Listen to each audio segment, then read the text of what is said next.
I'm excited to bring up again Erick Schonfeld, co-founder of TouchCast, who's going to be our moderator, and he's going to talk about visually mapping the world can improve our daily activities, and probably many other subjects that they're going to be creative to talk about. Thank you, Erick. Thank you, Evan. And can we give a big round of applause to Evan for putting this together? Really great sessions. I'm learning a lot. We have a really great panel here.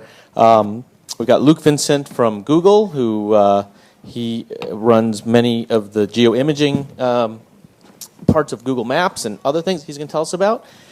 We have Alyssa Wright from Mapzen and Erick Solem from Mapillary. It's the end of the day, and I really want to give people something to talk about during drinks afterward. We're at this point where we all use maps every day. I know I do. It's probably after email and maybe after Twitter, it's my third most used app. I'm opening it up at least 3 or 4 times a day, and we all sort of think, okay, well, this is pretty good. It's pretty accurate. Like, I don't need a GPS in my car anymore. I've got my iPhone or my iPad, and it gets me there even better than even when I have a GPS in my car. It gets me there better. So what else is there left to do? Aren't we done? Yes, we're done. We're not done. Nowhere near. No. Yeah, hi, I'll jump in. Go ahead, jump in. First of all, there will always be there will always be blank spots on the map. Whether that means that that things are changing, and so we are mapping movement or more detail, or a building goes up. But I think there's also another question is, even though it's mapped, I think it's also important to look at who owns that data, and so and who has access to it. So it's not just like that the data exists, but like where's it, what's the community around it? So why don't you tell us a little bit about where you feel we are with mapping? Where are we in the in sort of the the evolution of digital mapping, and where we are in this? I think we've come a super long way. I think if you look back at Google Maps, for example, 10 years ago, we had the US only.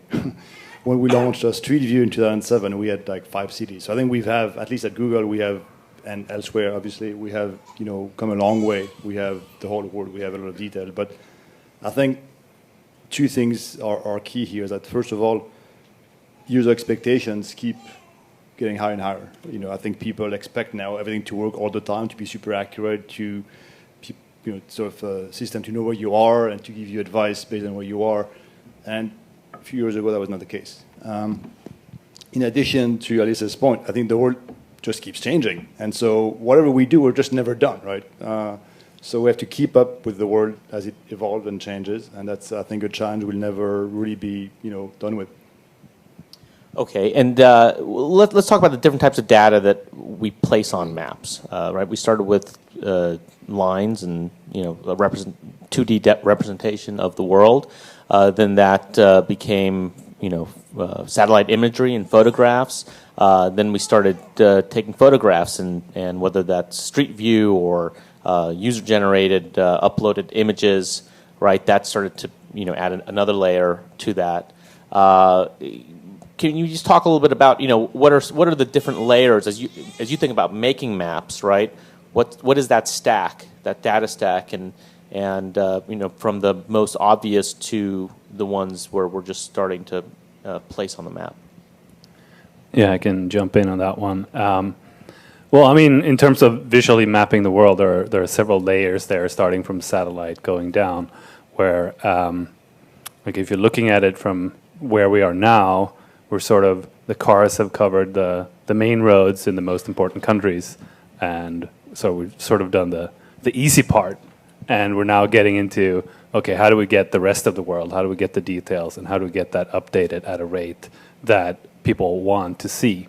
And so we're early days. I still think that even after Google has been leading this for a decade, I still think we're in early days here. So yeah. one more comment. I think we used to think of the imagery as being there to sort of enhance the experience, to help you understand a place, to help you get a good sense for a travel destination, to help you sort of every day. But I think now it used to be a layer on top of the map in some sense, and now I think it's maybe changing. I think now more and more we can derive data from the imagery itself and sort of use it to make the map. So that's sort of... Right, so we're all talking about data here and how like this real-time map is kind of what we're trying to aim towards, right? Which to me is really fascinating, because if you look back at the history of maps, right, we had maps that like stood the test of time and were the maps people used for hundreds of years and then decades, and then even when I was going to school, we had maps in our textbooks that were probably created decades or at least years before. And now these maps are being updated, every day, every hour, and we kind of take it for granted. But that real-time aspect of it, I think, is something fundamentally different that we just take for granted. But given the fact that we're updating this virtual representation of the world, as close to real time as possible, why are we doing that? Can I answer the data question real fast? Because could you answer the question that I asked? Yeah. Well, I mean, I think the goal of mapping, at least so I'm the kind of person who needs a map just to walk around the block. I mean, I grew up with a friend actually who was and I would consider her a mapper. She would like read an atlas. It would actually like seem to like have words on it to her, make sense, and then she would like get in the car and just drive around. I thought that was the person who liked maps. And I'm the kind of person that get lost like walking around a block. But I ended up finding my way to mapping because I realized that it's a storytelling tool. It's a way for us to make sense of our world, our experience, our relationships, and it's a abstract like representation. And I think it's important to have many different kinds of stories and have many different authors. And so I think that. What was your question exactly? Well, it's related. Forget about my last question. Yeah. So, are you suggesting everyone should have their own map? I mean, Just I like think everyone it's should have their own story? I do believe that's like everyone should be able to like make their own map, whatever that looks like, whether that's like a napkin that you're drawing to like tell somebody how to get to a direction, or something that's like a more, Shouldn't there be some kind of standard? Sure, Otherwise and there we'd are be bumping standards into each bodies other. that work on that. Say, but what does that mean? I mean, when you say everyone should have their own map, I could see that. A map is supposed to get me from one place to another, right? And so I think that's one purpose of a map. Okay. That's not necessarily the entire like reasoning for maps. I mean, there can be many different purposes for a map. I think that we're familiar with, especially with Google, like getting from like point A to point B. But I look at we work entirely in the open source, open data field, and I'm on the board of the Openstreetmap US.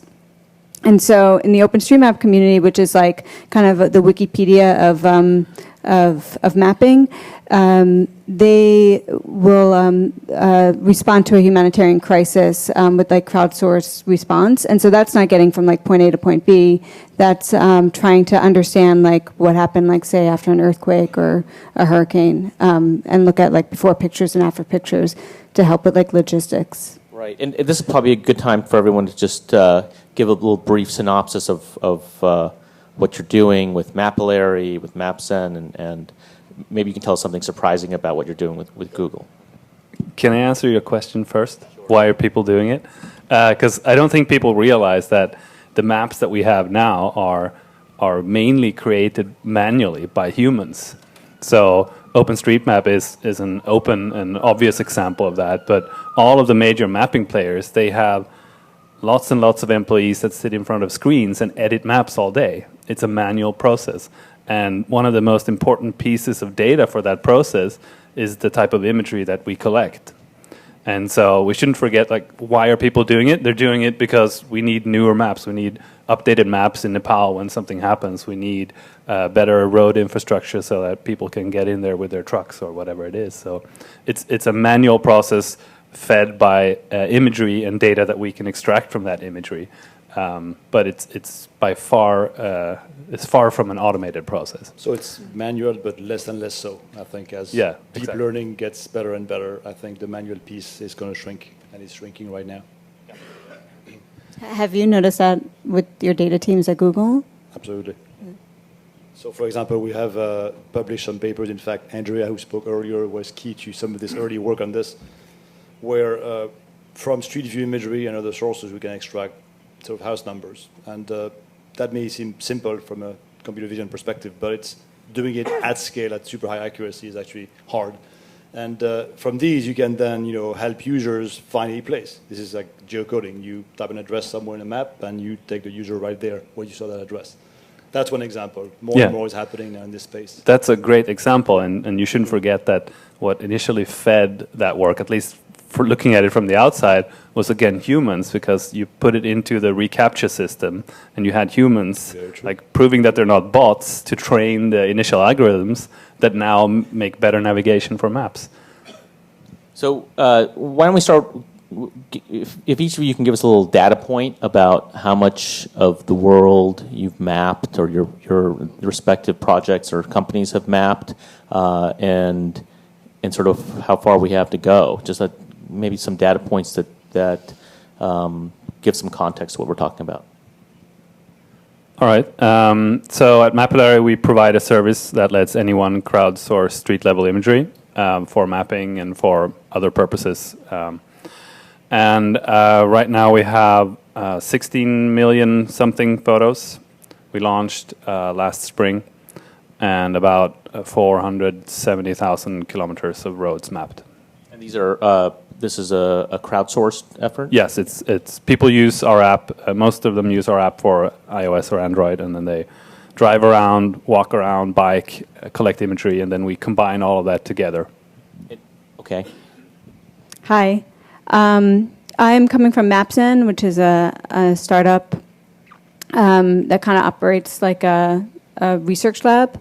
And everything that we do, we're about 2 years old, a year and a half old. Everything that we do is based on open source and open data. I'm simultaneously representing like Openstreetmap as well in some of their initiatives, which again is the kind of Wikipedia of mapping. And there's like a registered 2 million editors. It's used with like for a lot of international aid organizations, and I would say that it's. I mean, I don't have it's mapped a lot of the world, especially it's mapped a lot of the world that's in developing countries that may not necessarily be the market for other like mapping providers. So you've seen a lot of like movement in those areas as well. So Google Maps obviously is like everywhere, but with varying degree of quality and detail depending on the country and the area.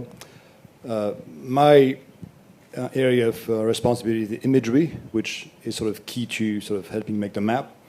There we think of ourselves as being the crawler and the indexer for the physical world. We sort of gather imagery from a variety of sources, from street view cars, from users, from crawling the web, from airplanes, and now from satellites.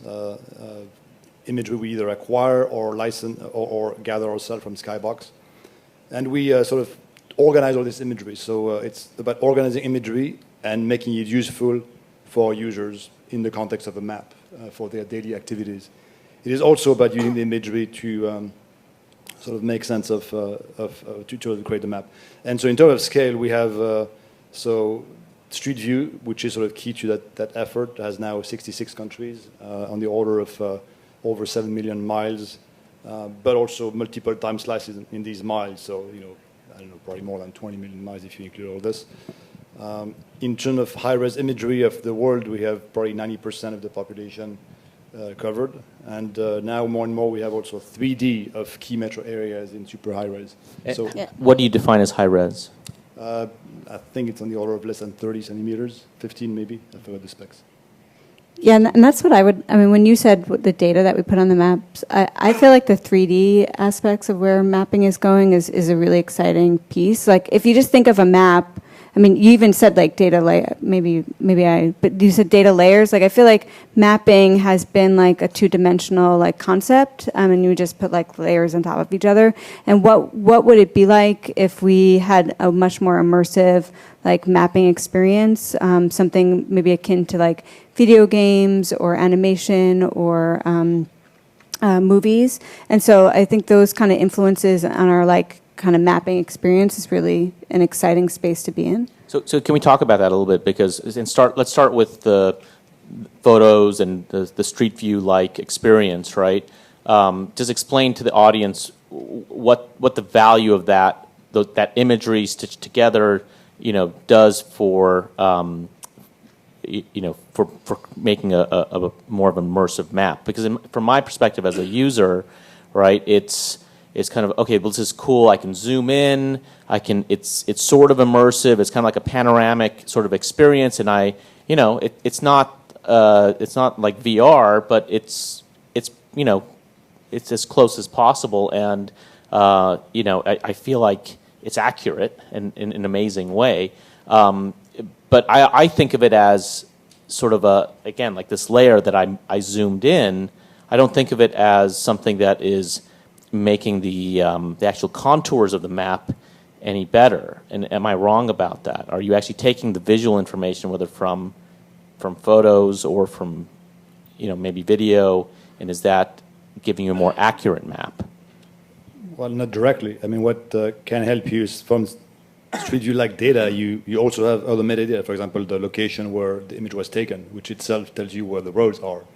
You can use various vision techniques to extract 3D and understand how far buildings are, and from this and other sources, you can sort of create these building footprints that we have on Street View, on Google Maps. So that really helps you create a more accurate map. It's not the end of everything, right? I think what you said is actually quite right. It's kind of a precursor or a sort of a poor man's VR, but it's going a step in this direction. It's giving you a virtual experience, letting you preview, sort of understand a place, which is often very useful. Right. And why the question I want to ask you is, I understand why Google does Street View. Why do people do this work, on behalf of sort of the crowd? Like, what's in it for them? So, what they get is they get a way to capture the imagery themselves.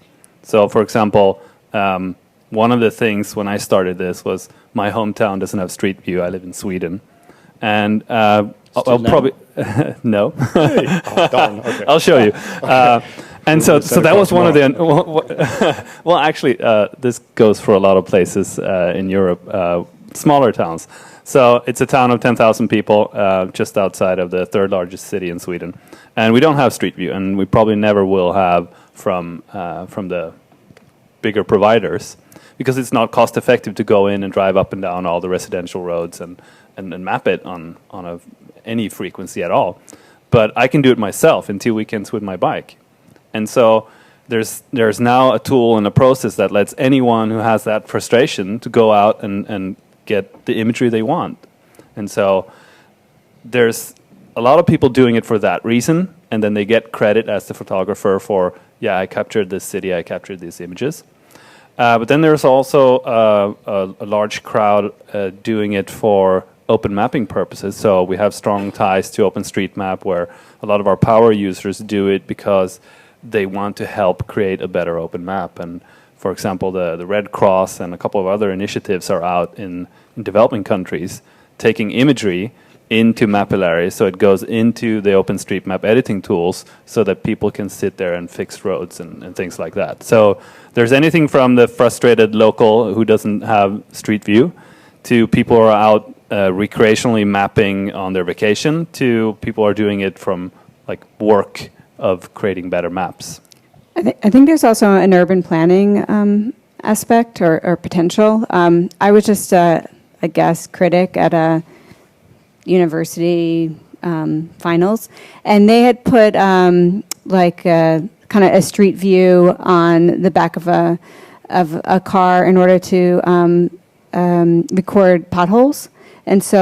And this would be something that they had recommended for like city vehicles to have, so that they could identify if there really was a pothole, like what like lane it was in, would it be fixed, et cetera, et cetera.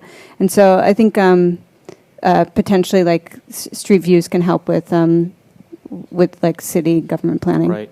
What about indoor? So I'm the producer of the demo conference, and one of more interesting companies that have launched in the past few years is a company called Indoor Atlas that basically creates creates a magnetic footprint of an indoor space. And there are other companies that do other techniques. But to me, the inside the buildings is kind of the next level. And when we're talking about immersive experiences, right, it's not just the shapes and the outdoor part of it, but it's also the inside too. So where are we in mapping the indoors? So I'd say we're less advanced at this point, but we're, I think there's a whole bunch of activity all around. In terms of what's happening at Google, we've been trying a few things or ramping up a few programs. One is going into museums in particular and large spaces where essentially we can replicate a street view car on some sort of push cart. Essentially put the whole setup on something you can wheel around and take pictures. And that gets you a pretty good experience, really a VR for a museum. We have now, I think, a few hundred museums that are live in Maps and as part of the art project. That approach doesn't really work for small spaces. For like a restaurant or, even for a mall, it might not work. So what you can do there is use either kind of an off-the-shelf 360 camera or use an SLR with a fisheye lens. Any process where you just go in and take a sequence of photos and create a kind of virtual tour. So it's happening, but at a slower pace. Right. So if we shrunk down the 360-degree camera to something that was more like a GoPro device, then all of your users, could go into the most interesting buildings, and that could be uploaded to the map as well. Yeah, absolutely. And there are a lot of those devices in the $500 range coming out on the market now. So I think we will see an explosion in that area. Absolutely. And, so if people have questions, raise your hand, and somebody will come around and give you a microphone. We'll continue the conversation up here. Let's. I really want to push you guys on this whole idea of sort of indoor mapping, the immersive experience, the 3D, experience. So Google has SketchUp, right? Well, we had SketchUp. Oh, you had SketchUp. What happened? Was that closed? We sold it. Bottom line, SketchUp was so we acquired SketchUp, I think in 2006 or 7. I forget exactly when. The notion was that it was going to be a source of crowdsourced 3D buildings to enhance maps and Earth. But I think we realized after a while that we couldn't really get the scale we wanted from this approach. Just too hard to do. Perhaps it was just too hard to do. And in the meantime, I think algorithms have gotten better and better, and the ability to do this from automated systems have now surpassed essentially what we were able to do with SketchUp. And so what's I think you mentioned that you've got certain critical mass of cities or parts of cities that are now you have 3D, and you can see that on Google Maps sometimes, right? So that is based on what technology? Based on sort of imagery captured from planes at a 45-degree angle. Microsoft has something similar too. I mean, essentially you take this imagery and using stereo type techniques, multi-view stereo, you can reconstruct a 3D, mesh, and then you can texture map the mesh, and you got the 3D map. And how does the sort of the advent of sort of drones and the ability to put pretty sophisticated imaging cameras on drones? So do you use drones? We don't imaging? use drones. We have played with drones, but we haven't used drones for any kind of commercial application at this point. However, there are a bunch of companies doing this. A number of them in Europe, and I think it's great for applications like. I think they have mining applications where they send a drone, and the drone can very quickly sort of map the mine and create a 3D rendering, and you understand how much is left of the mine if it's opening a mine. Lots of applications around capturing a kind of a landmark building like a castle, with a drone.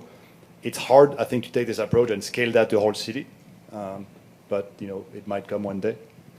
Are any of your projects using drones for capture? We have one or two users that played with it, like low-flying drones, but I mean, it doesn't scale right now unless there's some kind of battery development out there. It doesn't really scale. Like most of them can fly for 15, 20 minutes, and you can cover like a castle or a city block or something like that. But if you want to do large-scale mapping, it doesn't scale right now. Yeah, there are some initiatives within the Openstreetmap community to start a kind of equivalent drone map. It's called Open Drone Map, is like one of the tools to kind of stitch together imagery. And then there's another initiative that's just kind of restarted called Open Aerial Map, which is like a close sister to Open Drone Map. These I know very little about, because I don't know much about drones, but if you're interested, I can connect you. Do we have any questions or suggestions, feature requests? We're taking feature requests up here. Anyone for what do you guys want to see on maps in the next 2 to 3 years? So I'm thinking a little bit long term, and I'm wondering if what we now think of maps is a kind of temporary stand-in, and then in X number of years, 10, 20, we'll just have real-time video imagery of every point in the world, and then maps will be just same video imagery with some labels. Or do you think maps would remain for another 100 years as a separate type of representation, which has something which video doesn't have and will never have? Are you are you asking, will maps go away? I mean, maps, my perspective, maybe, is that they haven't really changed in 100 years, right, or more, right? So, and maybe it's time for a change. Maybe you don't need any more that representation because your phone with you at all times has all the information. Maybe it can give you some other way of showing what you want to know.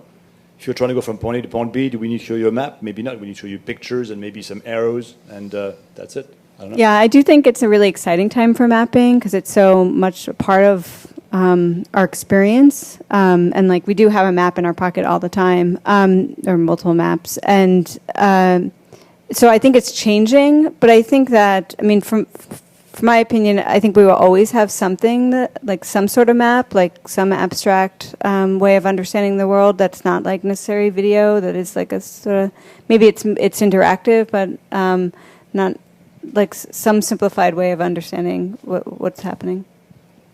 Yeah, I agree. I think the flat yellow map that we see today is not the future of the map, but it's also going to be much more visual than we see now, but probably not real-time video of every location. Are we going to continue to be the center of the map? I think that, so when I first started to get into mapping, somebody said to me that they didn't like what was happening in a digital like mapping, because when you had a paper map, you had to like locate yourself onto a space, as opposed to like the way our maps are designed right now. It's like you're the center, and it's kind of like almost like an egotistical view of the world, and like the world like kind of revolves around you. I thought this has like been a metaphor that has like stuck with me. I think that we will, like who we are on maps, I believe in like being authors of maps, but who we are on maps and how we represent ourselves and the people around us, I think will also be a way that we can shift. One last question over here. So it'll be a political question. So maps cause borders, maps identify borders and simply for the regular people. And I guess Google has hasn't gotten in trouble, but countries have gotten in trouble for using Google Maps for wars, border wars. Alyssa, you said something about who owns the data on the map. Is there a possibility in the world that just regular people deciding borders, example, anarchist border mapping, where the borders of locations are actually changing based on who controls the map, and if the map is based by the community, then the community decides what the border of the country is, or the border of that anarchic state is. I think that's what treaties are for, right? What? I mean, treaties and international law define boundaries, and that's why maps No, I think are important. true, but I think he's saying there's probably some limit to what you can do with crowdsourcing, right?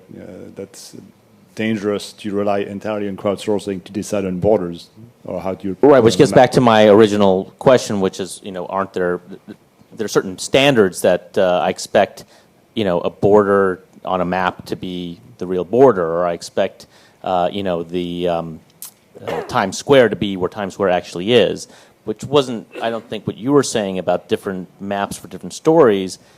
Don't want to put words in your mouth, but maybe a map for me would show different layers, right? Sure. I mean, I think there are many different sources of authoritative data, even for a border. So you could look at like a UN border as opposed to like what individual countries are just like saying is a border. I mean, it's a really interesting question. And like where exactly is a border? Does it follow like a geological formation?